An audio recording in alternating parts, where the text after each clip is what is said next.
ఉంటారు, వాళ్ళ సంబంధించి పొలిటికల్ పార్టీ వాళ్ళు ఉంటారు. They are the person who are going to contest the election, they are the person who are going to fight the election. మంత్రికి salary వస్తుంది కాబట్టి ఆయన ఫైట్ చేయకు ఇట్లా ఏమి ఉండదు కదా. సో కాబట్టి there is no restriction on political executive participating in political activity, only bureaucracy మీద ఉంటుంది.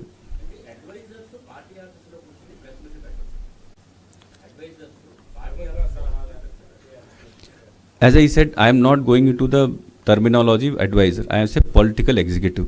Political executive లో అందరూ ఉంటారు, మంత్రులు ఉంటారు, అడ్వైజర్స్ ఉంటారు. ఆ పొలిటికల్ ఎగ్జిక్యూటివ్ వాళ్ళు పొలిటికల్ పబ్లిసిటీ చేసుకోవచ్చు.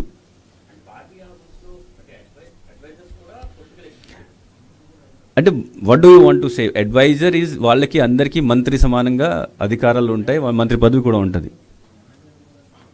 సో నేను జనరల్ టర్మ్ చెప్తున్నాను, political executive, they are part of political executive. Political publicity is their work and their వాళ్ళ జాబ్ అదే. సో కాబట్టి చేస్తారు ఎలక్షన్ టైంలో.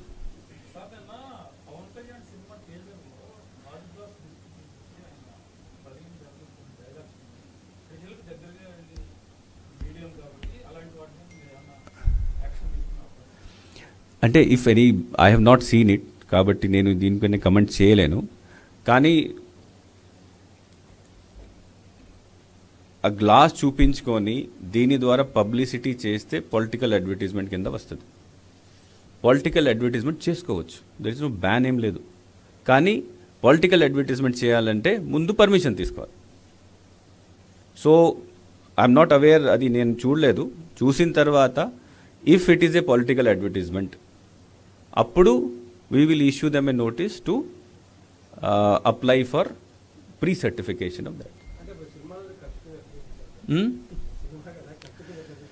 No, adi nenu because I have not seen it, so nene comment cheyalenu dini మీద.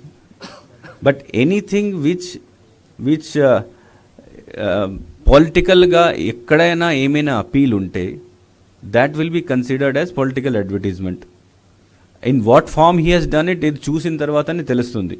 అది somebody ఎవరైనా complaint చేసి మాకు చూపించాలి, లేకపోతే మనం వెళ్ళి ఇప్పుడు మీరు చెప్పారు కాబట్టి మేము చూస్తాం అది. బట్ చూసిన తర్వాత అది ఏ రకాలు ఉంది, దాంట్లో ఏం అపీల్ చేశారు, ఏం చేస్తున్నారు. బికాజ్ వాట్ హ్యాపన్స్ దట్ ఇది ఉంది, this is also a political symbol. ఇది కూడా ఉండొచ్చు, ఫ్యాన్ కూడా ఉండొచ్చు, సైకిల్ కూడా అన్నీ ఉంటాయి, మనం వాడతాం, రోజు వాడతాం. But that does not mean publicity కదా. సో కేస్ టు కేస్ చూస్తాం.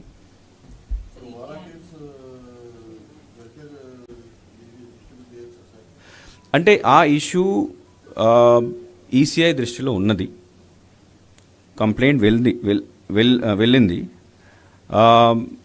ఒక హైకోర్టు కేసు కూడా దీనిపైన ఉంది. హైకోర్టు కేసులో కూడా కన్సిడర్ చేయమని, రిప్రజెంటేషన్ కన్సిడర్ చేయమని హైకోర్టు కూడా వారు కూడా ఆదేశాలు ఇచ్చినారు. సో ఈసీఐ దృష్టిలో ఉంది, వాళ్ళు దీన్ని పరిశీలిస్తున్నారు, దీనిపైన సరైన ఆర్డర్ ఇస్తారు.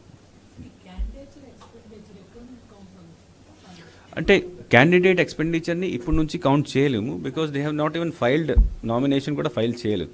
నామినేషన్ ఫైల్ రోజు నుంచి ఆ రోజు నుంచి అంటే up to result day, counting date వరకు.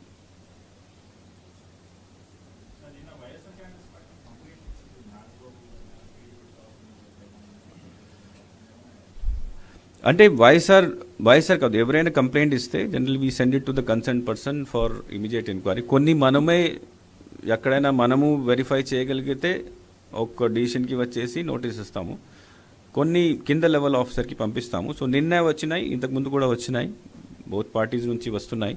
So we are sending it to the concern person taking action. As soon as we get the report, further action చేయాలి మేము చేస్తాము.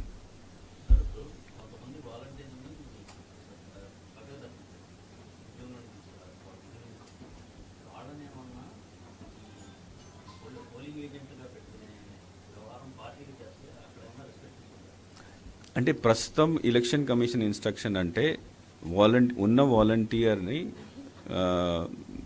Not to involve in any election process, and they also cannot be engaged as polling agents. మళ్ళీ వాళ్ళు resign చేసిన తర్వాత, లేకపోతే వాళ్ళని తీసేసిన తర్వాత, లేకపోతే వాళ్ళని కేసు పెట్టిన తర్వాత, ఇవన్నీ అయిన తర్వాత కూడా వాళ్ళని పోలింగ్ ఏజెంట్గా పెట్టచ్చా లేదా, అది కరెక్ట్ టైంలో మేము చెప్తాం.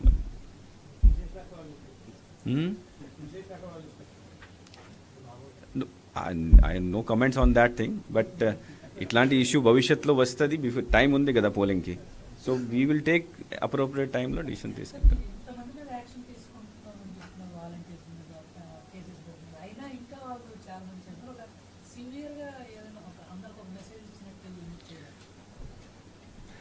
అంటే జస్ట్ సింపుల్ ఎగ్జాంపుల్, అది దాంట్లో రాయకండి. మన దేశంలో కాదు, మొత్తం ప్రపంచంలోనే ఎవరైనా మర్డర్ చేస్తే